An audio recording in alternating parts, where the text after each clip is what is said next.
For today's video, I will teach you how to add a YouTube thumbnail, and this time, using your smartphone. First, open your YouTube app and make sure you already downloaded a YouTube Studio. Then, tap YouTube Studio and click the video that you want to add a thumbnail.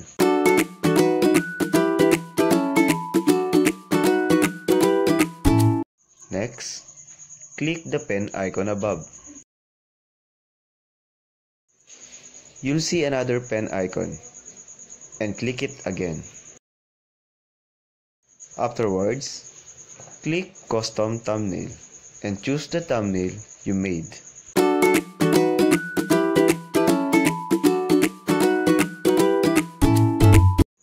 Just click Select, then Save.